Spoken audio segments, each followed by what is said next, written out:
If this video found you, here comes the bride. And it's you. And I know you probably laughed a little or rolled your eyes or whispered, yeah, right, under your breath like this ain't really for you, but it is. Not because you feel ready, not because you feel perfect, not even because you're over your past. It's because God said it's time. And sometimes when God is about to bless you with something that is actually real, he'll drag you through the most unreal season of your life just to get you to recognize your own worth. You ever notice how the world don't teach you how to be the bride? They teach you how to chase the groom. They teach you how to pretend to be whole so someone chooses you. They teach you how to post thirst traps and play mind games, hold your pain in like it's strength and pretend like you don't need love just so you don't look desperate. But God got you in a season where you had to face your own rejection, clean up your own broken pieces, and finally sit still long enough to become the person you were always praying to attract. You see, we thought the wait was about loneliness, but the wait was about preparation. Because you're not being matched with a body, you're being matched with the soul. A soul that's been through some fires too. See, a soul that had to learn how to heal and forgive and trust God over trauma. A soul that don't just want you, they were built to carry your calling with you. And this ain't no TikTok fairy tale.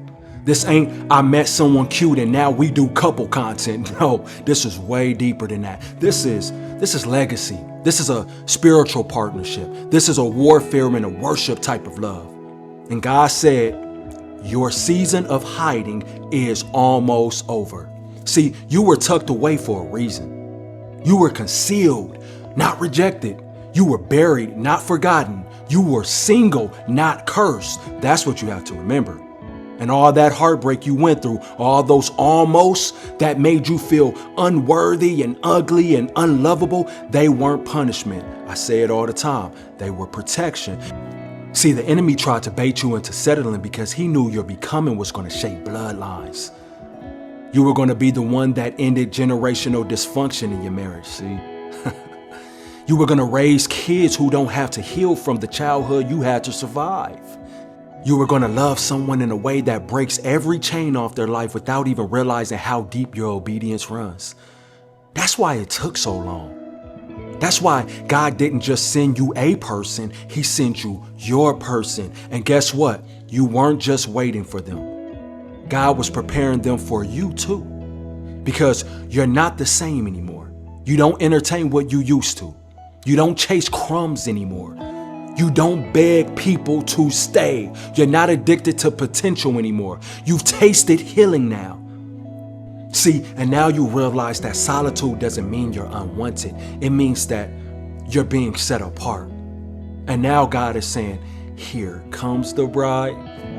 See, in Isaiah 62 verses 5, it says, as a bridegroom rejoices over his bride, so will your God rejoice over you. That's a different type of love.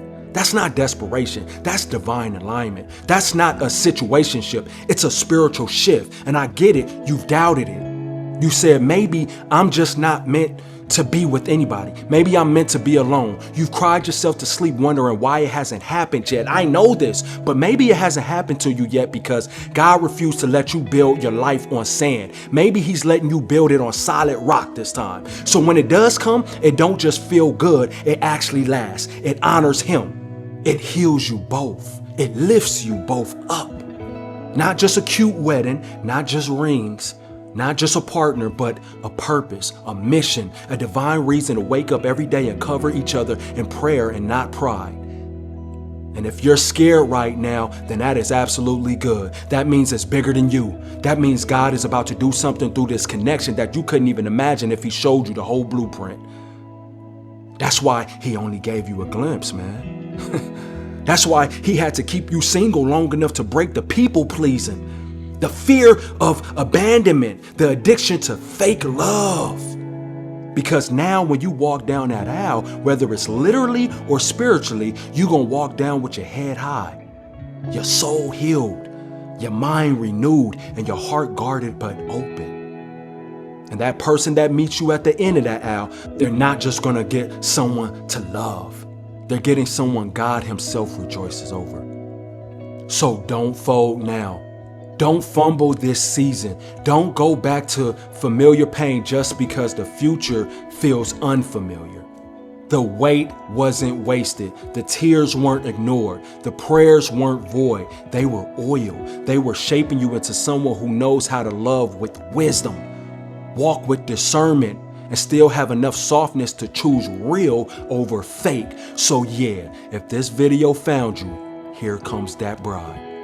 And whether you're in a hoodie or heels or jogging pants or a three-piece suit, spiritually tired or finally ready, you're it. And your person is about to see that. They're about to recognize your spirit before they recognize your smile. And when they do, you'll know why it didn't work with anybody else. You'll know why the heartbreak had to happen. You'll know why God didn't let you settle for chemistry without calling. Because he was saving you for a love that looks like him. And that love, that's what's walking towards you right now. You just have to be ready. All right, now that we know that love is on the way, let's talk about who you need to be before it actually gets here. Because God don't just reveal blessings, he reveals stewardship opportunities. And this kind of a love ain't something that you just catch and post about. It's something that you carry. You can't walk into this next season with lazy faith and selfish habits. You can't be the bride if you're still playing with the boys. You cannot be the groom if you still need the world to validate your masculinity. This type of love is going to require emotional maturity, spiritual discipline. It's going to require healing, honesty, and humility. And I'm not talking about being perfect. I'm talking about being real with God, real with yourself, real with the things you still need to surrender. Because if you ain't healed that rejection, you're going to bleed on them every time they ask you a simple question. If you ain't killed your pride, you're going to self-sabotage every time they try to love you.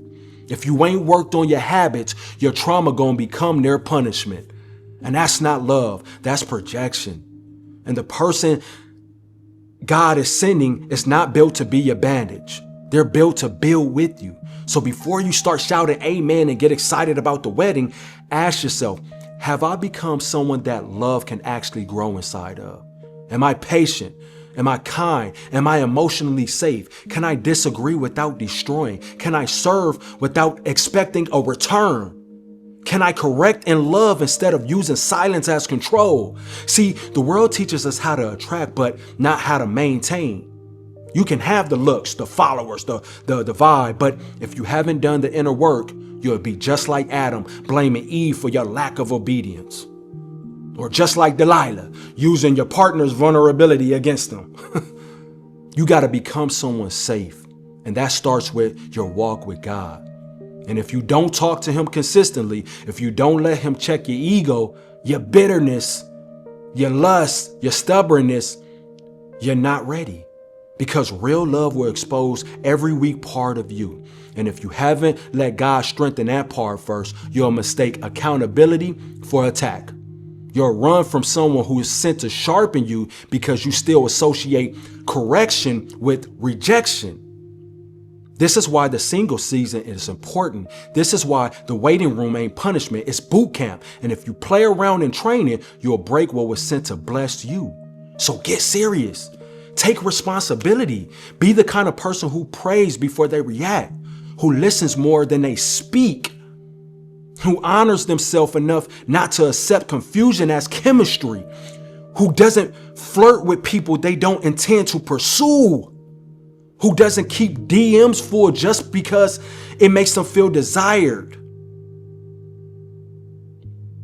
See, this season is about alignment, not attention. It's about growth, not games. So grow in grace. Learn how to apologize. Learn how to say, I'm not ready if you're not. Learn how to communicate when you're triggered.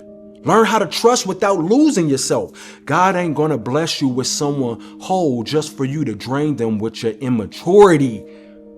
He's not going to reveal a kingdom partner to someone who still wants to be petty for fun. That was what I was doing. So You have to ask yourself, who do I need to become to love someone well? Not perfectly, not without flaws, but well, with honesty, with discipline, with grace, because love is going to stretch you. It's going to require God in the middle, not just good vibes. It's going to require dying inside sometimes. It's going to require you to become a partner, not just a project. So while you're praying for your spouse, pray for yourself too, not for just for someone to find you. You got this.